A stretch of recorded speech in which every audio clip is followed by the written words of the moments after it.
Good morning students, class 12th standard, subject economics, lesson number 9, fiscal economics. Today's topic budget. The word budget is said to have origin from the French word pocket, which refers to a small leather bag. The budget is an annual financial statement which shows the estimate income and expenditure of the government for the incoming financial year. சரி, budget அப்படின்னா என்ன? வரவு செலவு அப்படின்னு அர்த்தம். இந்த word budget அப்படிங்கிறது எதுல இருந்து எடுக்கப்பட்டது அப்படின்னா ஃப்ரெஞ்சு வேர்ட் போக்கெட் அப்படிங்கிறதுலேருந்து எடுக்கப்பட்ட ஒரு வார்த்தை. அதுக்கு என்ன மீனிங் அப்படின்னா ஸ்மால் லெதர் பேக் அப்படிங்கிற ஒரு மீனிங். நம்ம ஒவ்வொரு வருஷமும் ஆனுவல் ஃபினான்சியல் ஸ்டேட்மெண்ட், ஒவ்வொரு வருஷமும் நம்ம எவ்வளவு வரவு செலவு கணக்குகள் எவ்வளவு பண்ணியிருக்கோம், நமக்கு எவ்வளவு இன்கம் கிடச்சிருக்கு, எவ்வளவு எக்ஸ்பெண்டிச்சர் பண்ணியிருக்கோம், எவ்வளவு எக்ஸ்ட்ராவாக வெளியே வாங்கியிருக்கோம், இல்லை எவ்வளவு சேவ் பண்ணியிருக்கோம் அப்படிங்கிறது ஒவ்வொரு வருஷமும் கவர்மெண்ட் என்ன பண்ணுவாங்க அப்படின்னா financial year March to March என்ன பண்ணுவாங்க அப்படின்னா இந்த பட்ஜெட்டை கண்டிப்பாக ப்ரெசென்ட் பண்ணுவாங்க. ஓகே, இதனுடைய டெஃபினேஷன் பார்க்கலாம். It is a document containing a preliminary approval plan of public revenue and expenditure. So இது டெஃபினேஷன். எதுக்கு டெஃபினேஷன் அப்படின்னா பட்ஜெட்டினுடைய definition. So it is a document containing a preliminary approved plan of public revenue and expenditure. So இது என்ன சொல்லலாம், ஒரு document தான். பப்ளிக்கினுடைய revenue and எக்ஸ்பெண்டிச்சரை பற்றி ஒரு ப்ரிலிமினரி அப்ரூவல் தான். ஓகேவா அப்படின்னு சொல்லி இது யாருடைய டெஃபினேஷன் அப்படின்னா ரேனே ஸ்டார்ம் அப்படிங்கிறவருடைய definition. Next, the budget has come to mean the financial arrangements of a given period with a usual implication that they have been submitted to the legislature for approval. Second definition என்ன சொல்கிறாங்க அப்படின்னா இது ஒரு financial arrangements. இதுக்கு ஒரு certain period, given பீரியடுக்கு நம்ம இந்தியாவில் சொன்ன மாதிரி மார்ச் டு மார்ச் அந்த பீரியடில் ஒரு ஃபினான்சியல் அரேஞ்ச்மெண்ட் தான். அப்படின்னா என்ன அர்த்தம், எந்த செலவுகளை முதல்ல பண்ணலாம், எந்த செலவுகளை லேட்டாக பண்ணலாம், எது இம்மீடியட்டான இது எது, அந்த மாதிரி எல்லாம் நம்ம என்ன பண்ணால் அரேஞ்ச் பண்ணிக்கிறோம் இல்லையா. அரேஞ்ச் பண்ணி நம்மளுடைய செலவு, அரசினுடைய செலவுகளை வகுக்கிறது தான் பட்ஜெட். இது யாருடைய அப்ரூவலை வாங்கணும்னு சொல்கிறாங்கன்னா லெஜிஸ்லேச்சரில் அப்ரூவலை வாங்கணும். யார்? கவர்மெண்ட். ஓகேவா. சென்ட்ரல் கவர்மெண்ட்டாக இருந்ததுன்னா பார்லிமெண்ட்டில் என்ன பண்ணணும், இந்த பட்ஜெட் ப்ரெசென்ட் பண்ணி ஃபினான்சியல் மினிஸ்டர் என்ன பண்ணணும் அப்படின்னா அப்ரூவலை வாங்கணும். ஸ்டேட் கவர்மெண்ட்டாக இருந்தது அப்படின்னா நம்ம ஸ்டேட் லெஜிஸ்லேச்சரில் இந்த பட்ஜெட்டை ப்ரெசென்ட் பண்ணி கண்டிப்பாக அப்ரூவலை வாங்கணும். சரி, okay. Union budget and state budget. India is a federal economy, hence public budget is divided into two layers of government. According to the Indian Constitution, the central government has to submit annual financial statement, that is union budget under Article 112 to the Parliament, and each state government has to submit the same for the state in the Legislative Assembly under Article 202. So நான் சொன்ன point தான் அது article 201 பிரகாரம் central government என்ன பண்ணுவாங்க அப்படின்னா annual financial ஸ்டேட்மெண்ட்டை பட்ஜெட்டை ப்ரெசென்ட் பண்ணுவாங்க. 112 ஆர்டிகல் 112 அது யூனியன் பட்ஜெட். அது யார் அப்படின்னா எவ்ரி இயர் யார் அந்த பட்ஜெட்டை ப்ரெசென்ட் பண்ணுவாங்க அப்படின்னா ஃபினான்ஸ் மினிஸ்டர் தான் பட்ஜெட்டை ப்ரெசென்ட் பண்ணுவாங்க. ஓகே, அது ஸ்டேட் கவர்மெண்ட்டில் ஆர்டிகல் 202. இங்கே யார் பட்ஜெட்டை ப்ரெசென்ட் பண்ணுவாங்க அப்படின்னு சொல்லி பார்த்தீங்களா நம்மளுடைய சீஃப் மினிஸ்டர் தான் ஸ்டேட் கவர்மெண்ட்டில் பட்ஜெட்டை ப்ரெசென்ட் பண்ணுறது. ஓகே, ஸோ நெக்ஸ்ட் டாபிக் பார்த்தீங்களா டைப்ஸ் ஆஃப் பட்ஜெட். பட்ஜெட்டில் என்னென்ன டைப்ஸ் இருக்குது. So revenue and capital budget and capital, அதாவது revenue and capital budget, supplementary budget, vote and account. So பார்த்திங்கன்னா எல்லாம் 4 டைப்ஸ் இருக்குது. ரெவென்யூ அப்படின்னா வருமானம். வருமானத்து என்னென்ன நம்ம சோர்ஸஸ் மூலமாக நம்ம வருமானத்தை ஜென்ரேட் பண்ணுறது அப்படிங்கிறது தான் ரெவென்யூ பட்ஜெட். கேபிட்டல் பட்ஜெட்னா அந்த கேபிட்டலை வச்சு என்னென்ன நலத்திட்டங்களை எல்லாம் கொண்டு வரலாம் அப்படிங்கிறது தான் கேபிட்டல் பட்ஜெட். ஸோ அந்த basics of expenditure on revenue account and other accounts a budget can be presented in only 2 ways. First one, revenue budget. It consists of revenue receipt and revenue expenditure. Moreover, the revenue receipt can be categorized into tax revenue and non-tax revenue. Revenue expenditure can also be categorized into planned revenue expenditure and non-planned revenue expenditure. So, இப்போ நம்ம revenue பட்ஜெட்னு என்ன சொன்ன ஏற்கனவே வருவாய், நமக்கு என்னென்ன துறைகள் மூலமாக நமக்கு வருவாய் கிடைக்குது அப்படிங்கிறது தான் ரெவென்யூ பட்ஜெட். ஸோ இது டோட்டலாக பார்த்தீங்களா நமக்கு வந்து 2 கேட்டகரிஸ்லேருந்து நமக்கு வந்து இன்கம் வந்து கிடைக்குது. ஃபர்ஸ்ட் என்ன சொன்னால் டேக்ஸ் ரெவன்யூ, டேக்ஸ் மூலமாகவும் நான் டேக்ஸ் ரெவன்யூ மூலமாகவும் நமக்கு என்ன பண்ணுது, நமக்கு வந்து இன்கம் வந்து கிடைக்குது. அந்த கிடைச்ச இன்கம்மை நம்ம எப்படி செலவு பண்ணுறோம் அப்படிங்கிறதும் 2 விதத்தில் தான். அதையும் நம்ம என்ன பண்ண 2 கேட்டகரிஸாக தான் பிரிக்கிறோம். அதாவது பிளான் ரெவன்யூ எக்ஸ்பெண்டிச்சர், இன்னொன்று நான் plan revenue expenditure.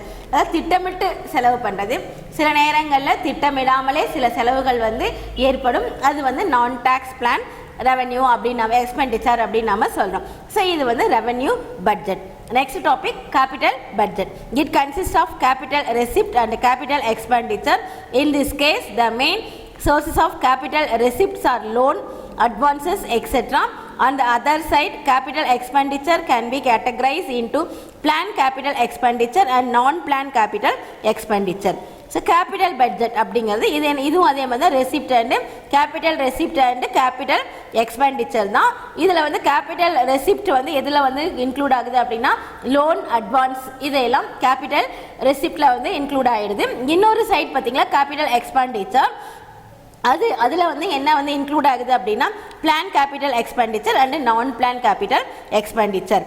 Third one, supplementary budget. During the time of war emergencies and natural calamities like tsunami, flood, etc., the expenditures allotted in the budget provisions are not always enough. Under these circumstances, a supplementary budget can be presented by the government to tackle these unforeseen events. Okay, supplementary budget அப்படின்னா என்னன்னா துணை வரவு செலவு திட்டம் அப்படின்னு சொல்றோம். இந்த துணை வரவு செலவு திட்டம் அப்படிங்கிறது போர்க்காலம், சுனாமி, வெள்ளம் இந்த மாதிரி இயற்கை சீற்றங்கள் போது நம்ம எதிர்பாராத விதமான ஒரு செலவுகள் வரும். அந்த செலவுக்குன்னு ஒதுக்கீடு செஞ்சுருப்பாங்க ஆல்ரெடி. ஏன்னா எவ்ரி இயர்க்கு நமக்கு வந்து தெரியும் எந்த டைமில் வந்து அந்த நேச்சுரல் கலாமிட்டிஸ், அதாவது அந்த மழை வெள்ளம் அந்த மாதிரி இதெல்லாம் எப்போ ஏற்படுது, சுனாமி இதெல்லாம் மட்டும் எப்போ வருதுன்னு சொல்ல முடியாது. ஆனால் அது வந்து கண்டிப்பாக என்ன பண்ணியிருப்பாங்க அப்படின்னா இந்த மாதிரி விஷயங்களுக்கு அப்படின்ட்டு போதுமான நிதி வந்து ஒதுக்கியிருப்பாங்க. ஆனால் அந்த நிதி வந்து சில நேரங்களில் வந்து கரெக்டாக வந்து பத்தாமல் போயிடும். அப்போ அந்த எதிர்பாராத சூழ்நிலையை சமாளிக்கிறதுக்கு அரசு வந்து என்ன பண்ணியிருக்காங்க அப்படின்னா துணை வரவு செலவு திட்டம் அப்படிங்கிறத ஒன்று வந்து தாக்கல் பண்ணுறாங்க. அதுக்கு பேர் தான் சப்ளிமெண்ட்ரி பட்ஜெட். ஓகே, வந்து இயற்கை சீற்றங்களால் ஏற்படக்கூடிய அழிவுகளில் இருந்து காப்பாற்றணும். அதே மாதிரி இந்த ஃபெமினின் அப்புறம் வந்து பெரிய பெரிய டிசீசஸ் இதெல்லாம் ஏற்பட்டாலும் அந்த மாதிரி சூழ்நிலையும் சமாளிக்கிறதுக்காக உருவாக்கப்பட்ட பட்ஜெட் தான் சப்ளிமெண்ட்ரி பட்ஜெட் அப்படின்னு சொல்லலாம், துணை வரவு செலவு திட்டம். Next vote and account. vote and account அப்படின்னா நிதிக்கு வாக்கெடுப்பு அப்படின்னு அர்த்தம். So vote and account under Article 116 of the Indian Constitution, the budget can be presented in the middle of the year. The reason may be political in nature. The existing government may or may not continue for the year. An account of the fact that elections are due, then the government places a lame duck budget. This is also called vote and account budget. vote and account budget அப்படின்னா என்ன சொன்னேன் ஏற்கனவே, நிதிக்கு வாக்கெடுப்பு வரவு செலவு திட்டம் அப்படின்னு சொல்கிறோம். இது வந்து இந்தியாவுடைய கான்ஸ்டியூஷன்ஸ் ஆர்டிக்கல் நம்பர் 116. இந்த 116 பிரகாரம் பட்ஜெட் வந்து என்ன பண்ணுறாங்க அப்படின்னா ஒவ்வொரு அந்த வருஷம் சென்ட்ரலில் வந்து சப்மிட் பண்ணுவாங்க. இதுக்கு வந்து அரசியல் காரணம் இருக்குது. என்ன அப்படின்னா இருக்கக்கூடிய அரசானது அந்த தேர்தல் காரணமாக அந்த வருஷம் முழுவதும் தொடர்ந்தோ இல்லை தொடராமலோ வந்து இருக்கலாம். ஆனால் அந்த அரசு வந்து என்ன பண்ணும் அப்படின்னா அந்த வருஷத்துக்கு உண்டான வரவு செலவு திட்டத்தை வந்து கண்டிப்பாக வந்து தாக்கல் செய்யணும். இதுக்கு வந்து என்ன பேர் அப்படின்னு சொல்கிறாங்க அப்படின்னா லேம் டக் பட்ஜெட் அப்படின்னு சொல்லுவாங்க. லேம் டக் பட்ஜெட் அப்படின்னு என்ன நொண்டி வாத்து வரவு செலவு திட்டம் அப்படின்னு வந்து இதுக்கு வந்து தமிழில் வந்து சொல்கிறோம். இது நிதிக்கு வந்து வாக்கெடுப்பு வரவு செலவு திட்டம். அதாவது ஏதாவது ஒரு ரீசன்னால வந்து திடீர்னு வந்து எலெக்ஷன் வந்து சென்ட்ரலில் வரலாம். அந்த மாதிரி சுச்சுவேஷனில் அந்த இயருக்கான வரவு செலவு திட்டத்தை வந்து யார் வந்து ப்ரெசென்ட் பண்ணி யார் இருக்கணும் அப்படின்னா அந்த பர்டிகுலர் இயருக்கு என்ன பட்ஜெட்டோ அதை வந்து கண்டிப்பாக வந்து ப்ரெசென்ட் பண்ணியிருக்கணும். அவங்க சென்ட்ரலில் விட்டுட்டு போனால் கூட அந்த இயருக்கு என்ன அப்படிங்கிறத அவங்க ஆல்ரெடி என்ன பண்ணியிருக்கோம் அப்படின்னா ப்ரெசென்ட் பண்ணியிருக்கணும். ஓகே, இதுக்கு வந்து vote and account அப்படின்னு சொல்கிறோம். நெக்ஸ்ட் பேஜில் பாருங்கள் காம்போனன்ட்ஸ் ஆஃப் பட்ஜெட் அப்படின்னு கொடுத்துருப்பாங்க. அதில் என்னென்ன காம்போனன்ட்ஸ் கொடுத்துருக்காங்க பாருங்கள். Budget receipt and budget expenditure. Okay, budget receipt and budget expenditure எதன் மூலமாக நாம் வந்து ரிசீவ் பண்ணிக்க போகிறோம், அதை எப்படியெல்லாம் நாம் செலவு செய்கிறோம் அப்படிங்கிறது தான். சரி, இந்த பட்ஜெட் ரெசிப்டில் பார்த்தீங்களா revenue receipt and capital receipt. இந்த budget receipt can be classified into broadly classified into 2 categories. One is known as revenue receipt, another one is known as a capital receipt அப்படின்னு சொல்லி. The revenue receipt also classified into two categories, tax receipt and non-tax receipt. Capital receipt also divided into three categories. One is a recovery of loan, another one is a borrowing and other liabilities, third one disinvestment. So இது எல்லாமே எதில் வந்து include ஆகிடுது அப்படின்னா budget ரெசிப்டில் இது எல்லாமே include ஆகிடுது. சரி, ஓகே. அதர் சைட் பார்த்தீங்கன்னு வச்சுக்கோங்களேன், பட்ஜெட் எக்ஸ்பெண்டிச்சர், இந்த பட்ஜெட்டால் ஏற்படக்கூடிய செலவினங்கள். This also classified into two categories, revenue expenditure and capital expenditure. Revenue expenditure broadly classified into plan expenditure and non-plan expenditure. Capital expenditure also classified into plan expenditure and non-plan expenditure. So these are all components of budget. Okay. So next, the vote and account budget is a special provision by which the government gets permission from the parliament, incur expenditures on necessary items till the budget is finally passed in the parliament. The legal permission of both the houses of the parliament for the withdrawal of money from the consolidated fund of India to meet the request expenses till the budget is finally approved is known as vote and account budget. This type of budget is generally sanctioned for next not more than 2 months. Okay, நம்ம இது சொன்னோம் இல்லையா, எதுக்கு நிதிக்கு வாக்கெடுப்பு, vote and account அப்படின்னு சொன்னோம் இல்லையா, இது வந்து ஒரு சிறப்பு நிகழ்வாக நிதிக்கு வாக்கெடுக்கும் வரவு செலவு திட்டத்தை வந்து அவசியமான டைமில் மட்டும்தான் இந்த பார்லிமெண்ட் என்ன பண்ணியிருக்கு அப்படின்னா, இந்த பார்லிமெண்ட்டில் ஒப்புதல் நம்ம வந்து வாங்கணும். ஸோ இந்த பார்லிமெண்ட் அந்த இது மாதிரி எப்பயாவது ஒரு அக்கேஷனலாக இந்த மாதிரி ஒரு இன்சிடென்ட்ஸ் ஒரு நிகழ்வு வந்தால் மட்டுமே தான் இந்த மாதிரியான ஒரு வரவு செலவு திட்டத்தை நம்ம என்ன பண்ணணும் அப்படின்னா தாக்கல் செய்யணும். ஸோ தட் ஆனால் அது வரைக்கும் என்ன பண்ண அந்த பார்லிமெண்ட்களுடைய ஒப்புதல் நம்ம கண்டிப்பாக வாங்கணும். அதுக்கு உண்டான சிறப்பு தொகுப்பு நிதியிலிருந்து தான் நம்ம என்ன பண்ணிக்கணும் அப்படின்னா பணம் வந்து வாங்கணும். அது சட்ட ரீதியான அனுமதி உள்ளதை மட்டும்தான். ஓகேவா, அதை மட்டும்தான் நம்ம என்ன செய்யணும் அப்படின்னா அந்த மாதிரி சுச்சுவேஷனில் மட்டும்தான் பணம் வாங்கணும். ஸோ இந்த மாதிரி வாங்குறதுக்கு வந்து அதிகபட்சமாக 2 மாதத்துக்கு மட்டும்தான் என்ன பண்ணுவாங்க அப்படின்னா வழங்குவாங்க அப்படின்னு சொல்கிறது. Okay, next zero base budget. Zero base budget அப்படின்னா பூஜ்ஜிய வரவு செலவு திட்டம். The Government of India presented zero-based budgeting (ZBB) first in 1987 and 88. It involves fresh evaluation of expenditure in the government budget, assuming it as a new item. The review has been made to provide justification or otherwise for the project as a whole in the light of the socio-economic objectives which have been already set up for this project and as well as in the view of the priorities of the society. Okay, in a zero based budget na enna sonna பூஜ்ஜிய வரவு செலவு திட்டம். So இந்த government பார்த்தீங்களா 1987 and 88 தான் இந்த மாதிரியான ஒரு ஜீரோ பேஸ் பட்ஜெட்டை வந்து தாக்கல் பண்ணாங்க, ப்ரெசென்ட் பண்ணாங்க. இதில் ஒவ்வொரு செலவினமும் புதுசு தான். ஓகே, புதுசாக கருதப்பட்டு ஒவ்வொரு வருஷமும் என்ன பண்ணாங்க, மதிப்பீடு வந்து செய்யணும். ஸோ இந்த புதிய இனமாக இதில் என்ன அப்படின்னா ஒவ்வொரு இந்த அரசு பட்ஜெட்டில் புதுசாக வந்து செலவு மதிப்பீட்டை வந்து நம்ம எப்படி எழுதுறோம் அப்படின்னா ஒரு நியூ இன்வென்ஷன் அந்த மாதிரி இருக்கணும். ஸோ இதில் சமூகத்தினுடைய முன்னாடி இருக்கக்கூடிய முன்னுரிமைகளையும் சமூக பொருளாதார நோக்கங்களினுடைய பார்வையிலையும் இதை என்ன பண்ணுவாங்க அப்படின்னா மறு ஆய்வு. ஓகே, மறு ஆய்வு செய்யப்பட்டு தான் இதை வந்து நியாயப்படுத்துவாங்க. அது திடீர்னு வந்து இதுக்கு பணம் வேணும் அப்படின்னு ஒரு புதுசாக ஒரு நியூவாக ஒரு தாக்கல் பண்ணுன்னு வச்சுக்கோங்களேன். இப்போ நம்ம வந்து இந்த பட்ஜெட் ப்ரெசென்ட் பண்ணிகிட்டே இருக்கிறோம். ப்ரெசென்ட் பண்ணிகிட்டே இருக்கும்போது புதுசாக ஒரு நம்ம இதுக்கு வந்து இந்த வருஷம் வந்து செலவு பண்ணணும் அப்படின்னு நம்ம வந்து அந்த பட்ஜெட் வந்து ப்ரெசென்ட் பண்ணாலும் உடனே அது என்ன பண்ணுவாங்க அப்படின்னா உடனடியாக நமக்கு வந்து என்ன கிடைக்காது அப்படின்னா அப்ரூவல் கிடைக்காது. போன வருஷம் என்ன பண்ணியிருக்காங்க, அதுக்கு முந்தின வருஷம் என்ன பண்ணியிருக்காங்க, அது எல்லாத்தையும் என்ன பண்ணுவாங்க அப்படின்னா ஆராய்ந்து முன்னுரிமையெல்லாம் எடுத்துட்டு அதுக்கப்புறம் தான் என்ன பண்ணாங்க இதில் இருக்கக்கூடிய நியாயங்களை எல்லாத்தையும் பார்வையிட்டுட்டு அதுக்கப்புறம் தான் என்ன பண்ணுவாங்க அப்படின்னா கவர்மெண்ட் வந்து இதுக்கு வந்து அப்ரூவல் வந்து கொடுப்பாங்க. ஸோ ஜீரோ பேஸ் பட்ஜெட் அப்படிங்கிறது இது வந்து எப்படின்னா 1987 அண்ட் 88 மட்டும்தான் இந்திய அரசு என்ன பண்ணுது இந்த ஜீரோ பேஸ் பட்ஜெட்டை வந்து ப்ரெசென்ட் பண்ணாங்க. ஏன்னா இதில் என்னன்னா இதில் ஒவ்வொரு செலவுமே என்னது அப்படின்னா ஒரு புதியதான ஒரு செலவு, இது வரைக்கும் நம்ம வந்து பண்ணாத ஒரு செலவாக இருக்கும். ஓகேவா, புதுசாக நியூவாக இது வரைக்கும் கவர்மெண்ட் வந்து இந்த மாதிரி ஒரு செலவினங்களை பண்ணவே இல்லை அப்படிங்கிறத தான் குறிப்பிடக்கூடிய ஒரு பட்ஜெட் தான் zero base budget. Next performance budget. When the outcome of any activity is taken as the base of any budget, such budget is known as performance budget. For the first time in the world, the performance budget was made in USA. The Administrative Reforms Commission was set up in 1949 in America under Sir Hooper. This commission recommended making a performance budget in USA.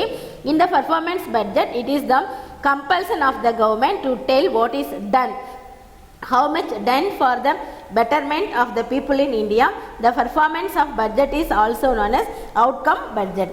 Okay, performance budget அப்படின்னா என்னன்னா செயல்திறன் வரவு செலவு திட்டம்.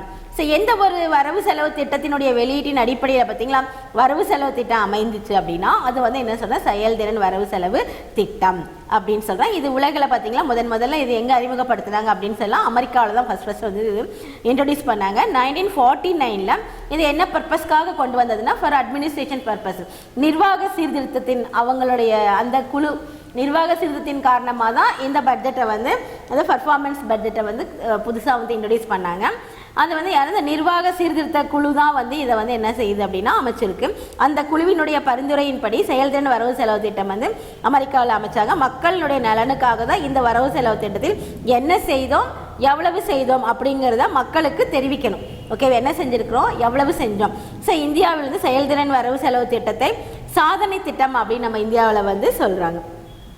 ஓகேவா, so இதை என்ன சொல்கிறோம் பர்ஃபார்மன்ஸ் பட்ஜெட். ஓகே, இந்த பர்ஃபார்மன்ஸ் பட்ஜெட்டை இந்தியாவில் என்ன சொல்கிறாங்க அப்படின்னா அவுட்கம் பட்ஜெட், அதாவது என்ன சொல்கிறோன்னா சாதனை திட்டம் அப்படின்னு சொல்லி என்ன செஞ்சுருக்கோம் எப்படி செஞ்சோம் எவ்வளவு செஞ்சுருக்கோம் அப்படிங்கிறது. இது யார் முதல்ல இன்ட்ரடியூஸ் பண்ணாங்க அப்படின்னு சொன்னால் சர் வூப்பர் அப்படிங்கிறவர் தான் இதை வந்து அமெரிக்காவில் இன்ட்ரடியூஸ் பண்ணாங்க இந்த பட்ஜெட் சிஸ்டத்தை.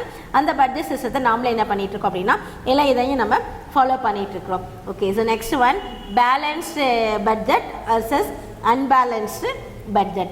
Okay, balanced. Next one, balanced budget versus unbalanced budget. Balanced budget. Balanced budget is a situation in which estimated revenue of the government during the year is equal to its anticipated expenditure.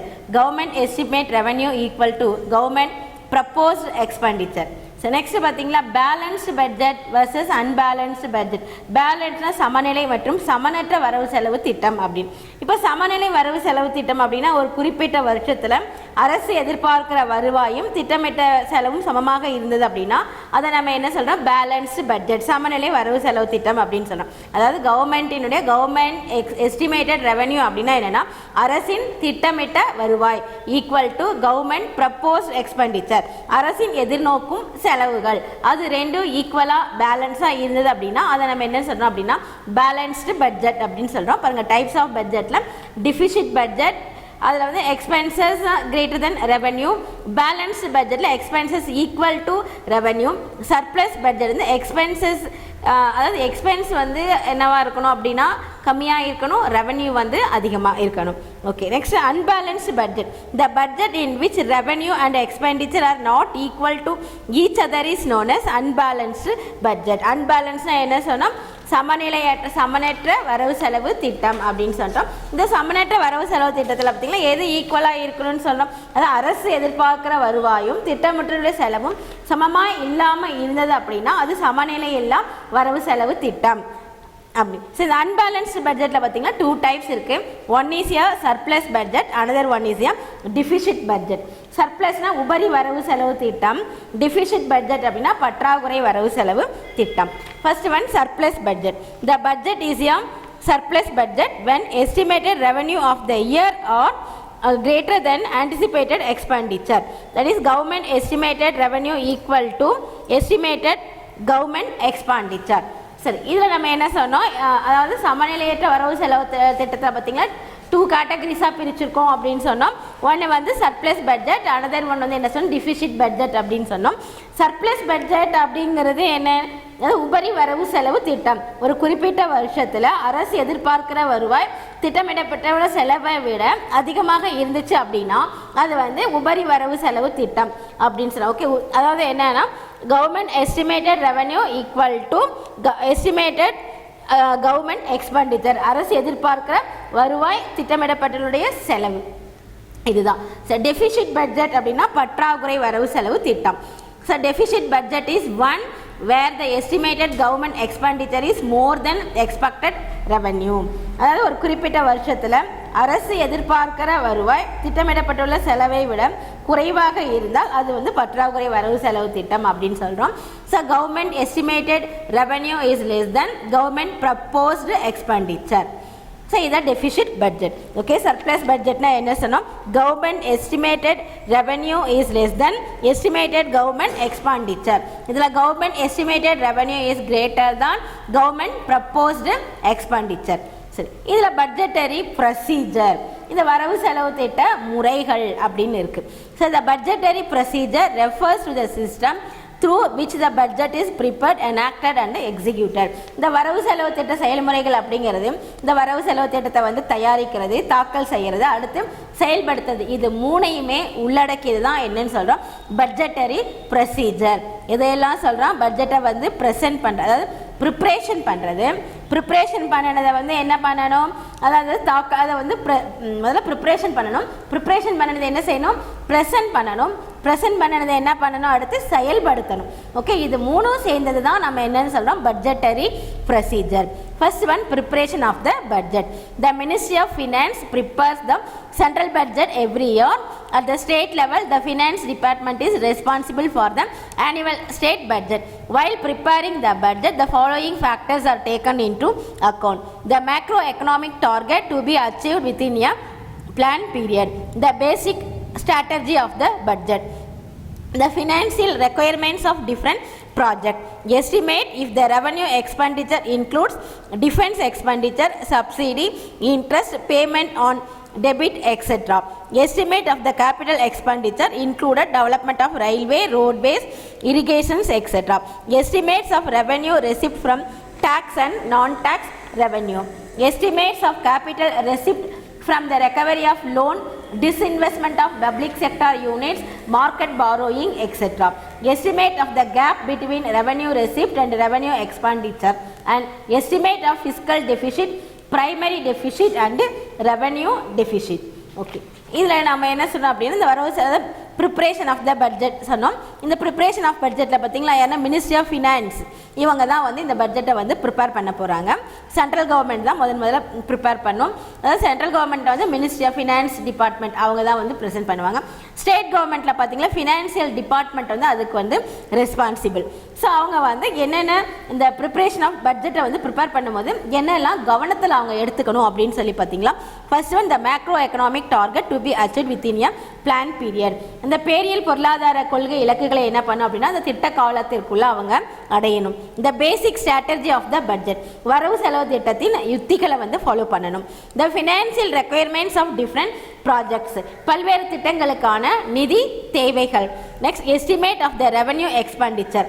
So இந்த இதில் வந்து என்ன வருவாய் செலவினத்தினுடைய மதிப்பீடு அதில் எதெல்லாம் include ஆகிருக்கணும் அப்படின்னா பாருங்கள் defence expenditure, subsidy, interest payment on debit etcetera.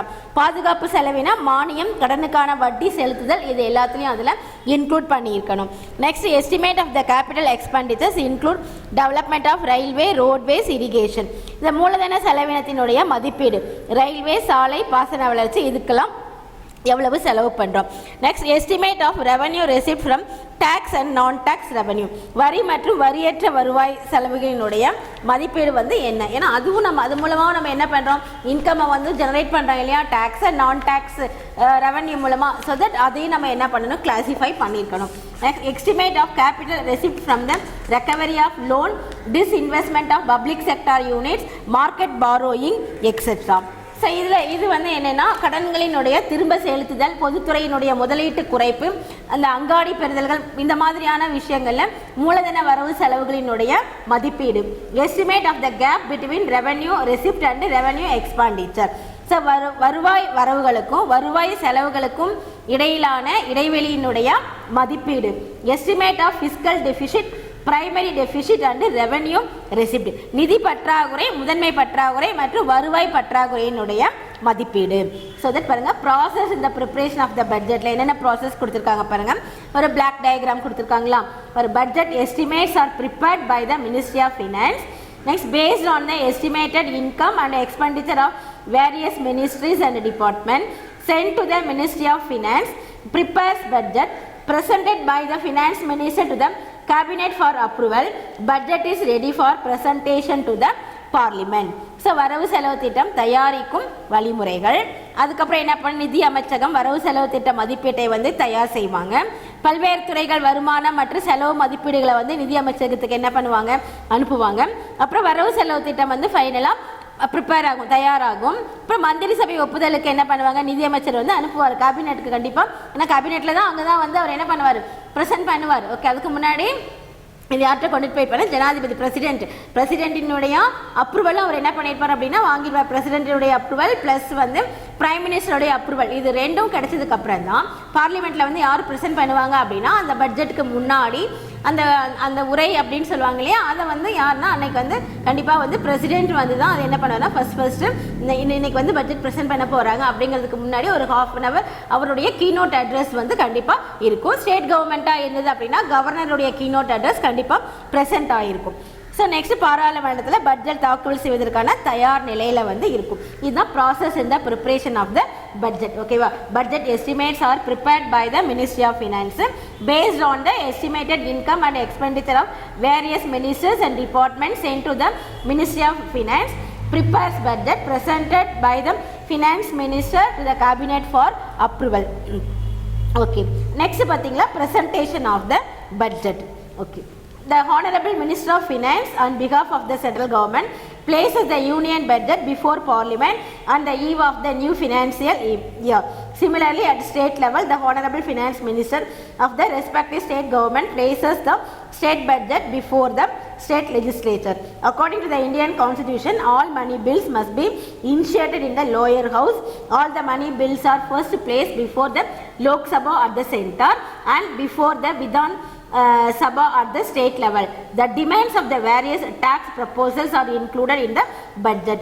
After the finance bill is passed, an appropriation bill is presented to give legal effort to the voted demands and to authorize the expenditure as per the budget. In this way, the budgets are enacted in India.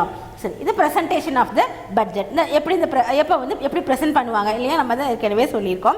இது என்னென்னா central government தான் என்ன பண்ணுவாங்க அப்படின்னா finance minister, ஏற்கனவே சொன்ன மாதிரி finance minister என்ன பண்ணுவாங்க அப்படின்னா எல்லா அப்ரூவலையும் வந்து யார்கிட்ட வாங்கியிருப்பாங்க அப்படின்னா கண்டிப்பாக வந்து ஆனரபிள் பிரைம் மினிஸ்டர் கிட்ட வந்து அப்ரூவல் வாங்கியிருப்பாங்க. அதுக்கப்புறம் இந்த எல்லாத்தையும் ப்ரிப்பேர் பண்ணி முடிச்சதுக்கப்புறம் இதனுடைய அப்ரூவல் ஃபைனலாக எங்கே வாங்கியிருப்பாங்க அப்படின்னா நம்மளுடைய பிரசிடென்ட் கிட்ட வந்து கண்டிப்பாக வந்து வாங்கியிருப்பாங்க. ஓகே, அதே மாதிரி ஒவ்வொரு ஃபினான்ஷியல் இயரும் ஃபினான்ஸ் மினிஸ்டர் சப்மிட் பண்ணுவாங்க. அதே மாதிரி ஸ்டேட் கவர்மெண்ட்டில் பார்த்தீங்கன்னா இந்த சேம் ப்ரொசீஜர். ஸ்டேட் கவர்மெண்ட்டை பொறுத்த வரைக்கும் மேக்ஸிமம் ஃபினான்ஸ் மினிஸ்டராக யார் இருப்பாங்க அப்படின்னா அந்தந்த ஸ்டேட்டில் வந்து அந்தந்த சிஎம்ஏ தான் இருக்காங்க. ஒரு சில இடங்களில் வந்து டிஃபர் ஆகும். இப்போ நம்ம ஸ்டேட்டில் எடுத்துட்டிங்கன்னா நம்மளுடைய டெப்டி சிஎம் தான் என்னவா இருக்காங்க அப்படின்னா ஃபினான்ஸ் மினிஸ்டராக இருக்காங்க. ஸோ தட் அவங்க என்ன பண்ணுவாங்க அப்படின்னா கண்டிப்பாக வந்து எவ்ரி இயர் அவங்களும் வந்து பட்ஜெட்டை வந்து ப்ரெசென்ட் பண்ணுவாங்க. ஓகே, அந்த ப்ரெசென்ட் பண்ணுறதுக்கு முன்னாடி எல்லா மணி பில்ஸும் வந்து கண்டிப்பாக லோயர் ஹவுஸில் என்ன பண்ணியிருக்கணும் அப்படின்னா அப்ரூவல் வந்து வாங்கியிருக்கணும். ஓகேவா, அதே மாதிரி சென்ட்ரலான விதான் சபா அப்படின்னு என்னன்னா இந்த லெஜிஸ்லேச்சர் அசம்பிளியை தான் வந்து சொல்கிறது. ஸ்டேட் லெவல்லையும் அங்கே என்ன பண்ணியிருக்கணும் அப்படின்னா ப்ரப்போஸ் பண்ணியிருக்கணும். ஸோ இந்த வரவு செலவு திட்டத்தில் பல்வேறு வரி சார்ந்த கருத்துக்களும் வந்து கண்டிப்பாக வந்து என்ன பண்ணியிருக்கோம் அப்படின்னா இடம்பெற்று இருக்கும்.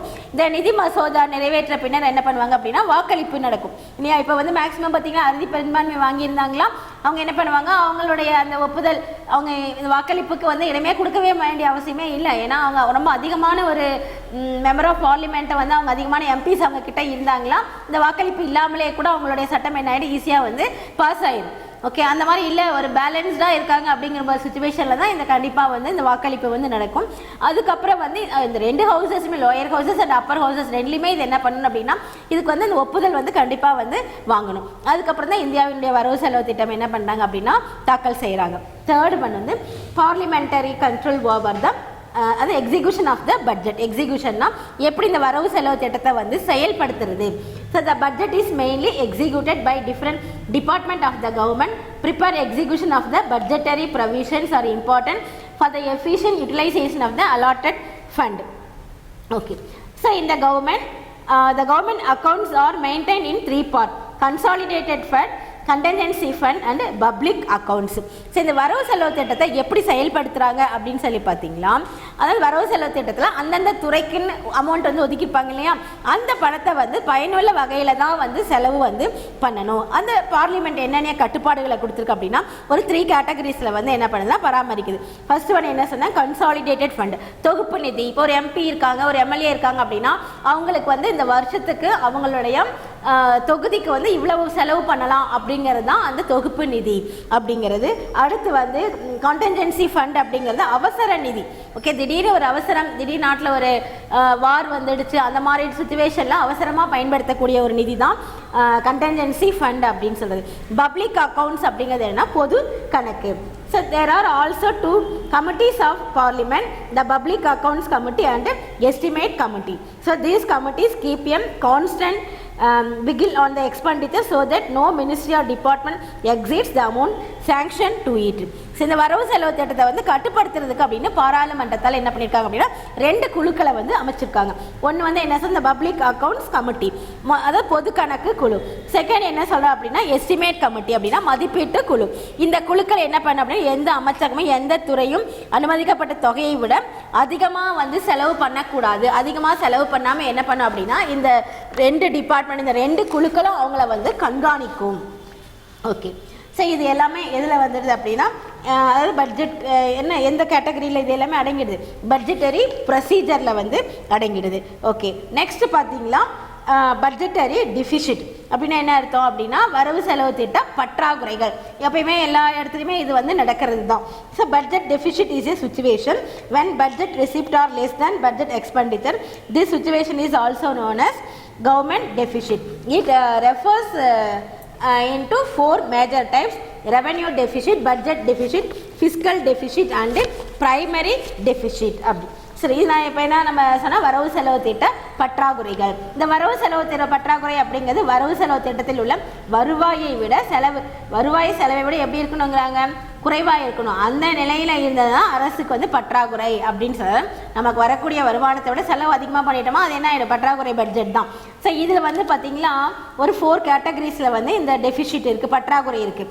என்ன சொல்கிறாங்க, ரெவென்யூ டெஃபிசிட் வருவாய் பற்றாக்குறை. நெக்ஸ்ட்டு பட்ஜெட் டெஃபிசிட் வரவு செலவு திட்ட பற்றாக்குறை. தேர்ட் ஒன் ஃபிஸ்கல் டெஃபிசிட் நிதி பற்றாக்குறை. ஃபோர்த் ஒன் primary deficit முதன்மை பற்றாக்குறை. revenue deficit it refers to the excess of the government revenue expenditure over revenue receipt. It does not consider capital receipt and capital expenditure. Revenue deficit implies that the government is living beyond its means to conduct day to day operation. So revenue deficit is equal to total revenue expenditure minus total revenue receipt. Okay, revenue deficit அப்படின்னு சொல்கிற revenue deficit என்ன, வருவாய் பற்றாக்குறை. So அரசினுடைய வருவாய் செலவினம் அதாவது வருவாய் வரவை விட அதிகமாக இருந்துச்சு அப்படின்னா அதை நம்ம என்ன சொன்னால் வருவாய் பற்றாக்குறை. வரக்கூடிய வருமானத்தை விட செலவு அதிகமாக இருந்தது அப்படின்னா அது வந்து வருவாய் பற்றாக்குறை தான். இதில் வந்து மூலதன வரவு மூலதன செலவு இது என்ன பண்ண மாட்டாங்க, ரெண்டும் கணக்கில் வந்து எடுத்துக்க மாட்டாங்க. ஸோ வருவாய் பற்றாக்குறை அப்படிங்கிறது அரசினுடைய அன்றாட பணிகளை நடத்துவதற்கு தேவையானதை விட குறைவாக இருக்கிறத தான் வந்து காட்டும். அதை என்ன சொல்கிறாங்க பாருங்க, ரெவென்யூ டெஃபிசிட் வருவாய் பற்றாக்குறை equal to total revenue expenditure மொத்த வருவாய் செலவினம் மைனஸ் டோட்டல் ரெவென்யூ ரெசிப்ட் மொத்த வருவாய் வரவுகள்.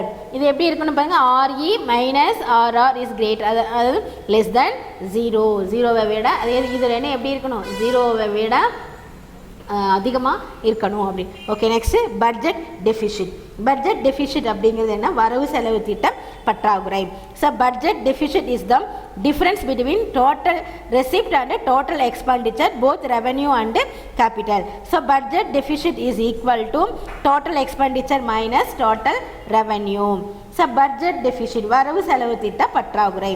வருவாய் மற்றும் மூலதன கணக்குகளை மொத்த வரவுக்கும் செலவுக்கும் இடையே இருக்கக்கூடிய இடைவெளி.